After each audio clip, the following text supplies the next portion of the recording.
Halo semuanya, Assalamualaikum warahmatullahi wabarakatuh. Ketemu lagi dengan saya di channel Haha Ayo Belajar. Di video ini akan membahas tentang objek IPA dan pengamatannya. Jadi masih bab 1 untuk materi IPA di SMP. Tapi pada bagian yang kedua yaitu tentang penyelidikan IPA.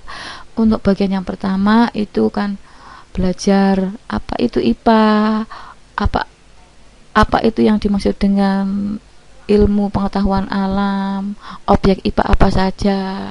Nah, bagaimana cara mempelajarinya adalah pertama dengan melalui proses penyelidikan IPA atau bagian bab 1 bagian yang kedua. Oke, sebelumnya saya ajak mereview kembali tentang IPA. IPA itu kan punya singkatan ilmu pengetahuan alam, di mana IPA itu adalah ilmu yang mempelajari segala sesuatu maaf yang berada di sekitar kita, baik itu yang hidup maupun mati. Nah, di sekitar kita itu ada apa saja ya, ada manusia, ada hewan, ada tumbuhan, dan ada mikroorganisme dan makhluk hidup, maksudnya dan makhluk tidak hidup seperti air, cahaya, batu dan sebagainya.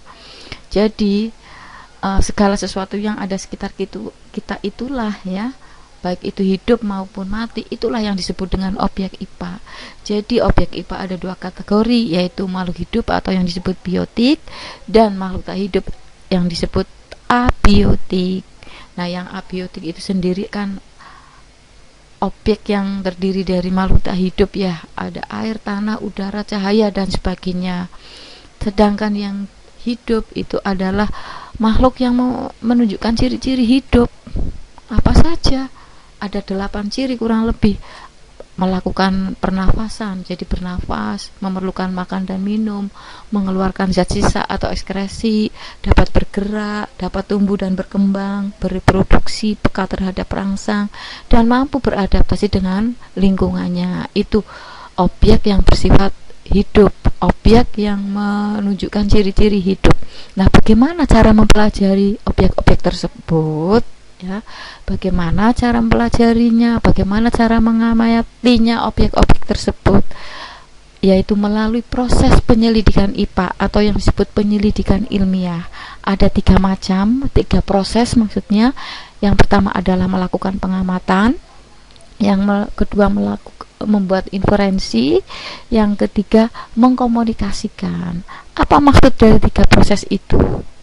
Yang pertama adalah melakukan pengamatan.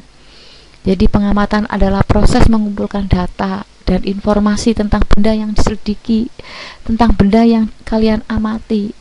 Nah, pengamatan ini dapat dilakukan dengan bantuan indera manusia, bisa juga dengan alat. Misalkan mengamati perubahan warna dengan bantuan indera penglihatan, melakukan pengamatan mikroorganisme dengan bantuan mikroskop, mengukur benda atau misalkan mengukur suhu ya, suhu tubuh dengan alat ukur yaitu termometer. Itu yang namanya pengamatan.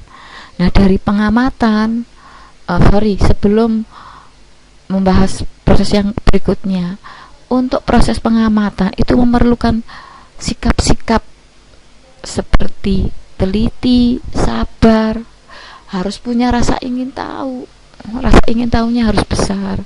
Kemudian objektif itu ya apa adanya.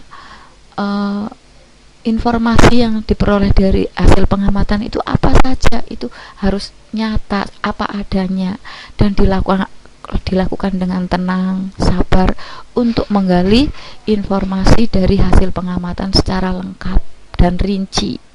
Itu sikap-sikap yang dimiliki oleh peneliti, pengamat. Nah, sekarang setelah kalian melakukan pengamatan, tentunya akan memperoleh informasi. Nah, ditulis informasi tersebut. Itu namanya sikap yang kedua, yaitu membuat inferensi. Artinya apa? Merumuskan penjelasan berdasarkan data dan informasi yang telah dikumpulkan pada saat pengamatan. Nah, penjelasan tersebut nanti digunakan untuk menemukan hubungan antar aspek yang diamati dan membuat hipotesis, dan tentunya ini dibantu dengan materi. ya, materi yang menunjang untuk bisa merumuskan hipotesis. Nah, ini misalkan mengamati kupu-kupu ya, mengamati kupu-kupu. Inferensinya, kupu-kupu punya sayap, bergerak dengan terbang, ada kakinya 6. Itu inferensi. Nah, dugaannya berarti kupu itu adalah, karena kupu mempunyai ciri-ciri hidup, berarti kupu termasuk makhluk hidup. Itu misalkan, itu contoh inferensi. Nah, setelah itu inferensi itu dikomunikasikan, yaitu tahap yang ketiga. Apa itu komunikasi? Nah, hasil inferensi yang dirumuskan dengan dalam bentuk laporan misalkan ya, atau dalam bentuk lesan, itu nanti dipresentasikan, nah, disampaikan ke teman. Itu namanya komunikasikan. Nah, di saat dikomunikasikan itu kalian sudah membuat laporan. Jadi komunikasi dalam bentuk tertulis. Biasanya untuk laporan itu ditunjang ada tabel, ada grafik, ya, ini ada kurva. Biasanya ditunjang seperti itu. Nah, pada saat mengkomunikasikan dalam bentuk laporan ya atau tertulis, itu kerangkanya seperti ini. Jadi ada judulnya, tulis tujuannya apa, tujuan mengamati apa, tujuan pengamatan yang kamu lakukan itu apa, kamu tulis. Nah, pada saat pengamatan kan memerlukan alat bahan, tulis alat bahannya. Terus langkah kerja pengamatannya bagaimana, tulis, diuraikan.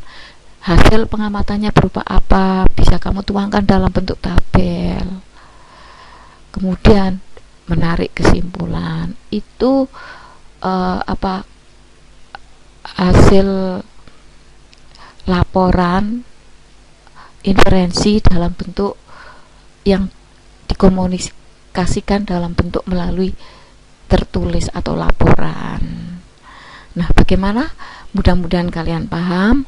Nah, sebagai bahan evaluasi ya, mari kalian saya ajak, ada akuarium ya. Di akuarium kan sudah tentu ada komponen hidup dan komponen tak hidup. Komponen hidupnya di situ ada ikan. Nah, kalian saya ajak untuk mengamati ikan. Tahap pertama pengamatan, mengamati ikan. Pada saat kalian mengamati ikan, nah, kamu nulis ikan hidup di air, alat geraknya berupa sirip, bisa bergerak, tubuh ada sisiknya, bernafas dengan insang. Itu kamu secara tidak langsung membuat inferensi, ditulis, membuat inferensi. Langkah berikutnya adalah mengkomunikasikannya bisa dalam bentuk membuat laporan. Nah, ini judulnya mengamati ikan di akuarium. Tujuannya yang sederhana dulu, mengetahui ciri-ciri ikan. Nah, dari ciri-ciri ikan itu nanti ikan termasuk apa, itu tujuannya. Boleh membuat kalimat yang lain. Alat dan bahannya tentu seperangkat akuarium. Langkah kerjanya mengamati ikan, mencatat hasil pengamatan. Nah, ini ikan hidup di air, alat geraknya sirip, bisa bergerak, bersisik, bernafas dengan insang. Nah, dari situ tarik kesimpulan. Berarti ikan termasuk objek biotik, atau ikan termasuk makhluk hidup, atau ikan termasuk komponen biotik. Itu cara mengkomunikasikan dalam bentuk laporan atau tertulis. Nah, laporan ini bisa kalian komunikasikan dalam bentuk lisan, misalnya dipresentasikan dengan teman. Itu oke. Itu cara belajar memahami objek yang ada di sekitar kita melalui penyelidikan IPA atau penyelidikan ilmiah. Nah, dari proses kegiatan penyelidikan tentu kalian punya sikap-sikap punya sikap, akhirnya merangsang untuk membiasakan diri untuk melakukan pengamatan hal-hal yang ada di sekitar kalian. Nah, dari ini punya rasa ingin tahunya besar, jadi punya pikiran menumbuhkan rasa ingin tahu itu selalu ada. Dengan demikian akan menambah wawasan apa? Memahami hal-hal yang ada di sekitar kalian. Nah, dengan cara apa? Tentunya dengan cara berpikir logis, nyata, dan sistematik. Itulah manfaat dari kegiatan belajar melalui proses penyelidikan. Bisa kalian lakukan, berlatih menyelidiki hal-hal di sekitar kalian yang lain. Boleh mengamati yang tidak hidup, boleh mengamati makhluk hidup yang lainnya. Oke? Itu tentang belajar IPA melalui proses penyelidikan. Terima kasih, sampai jumpa pada video berikutnya. Wassalamualaikum warahmatullahi wabarakatuh.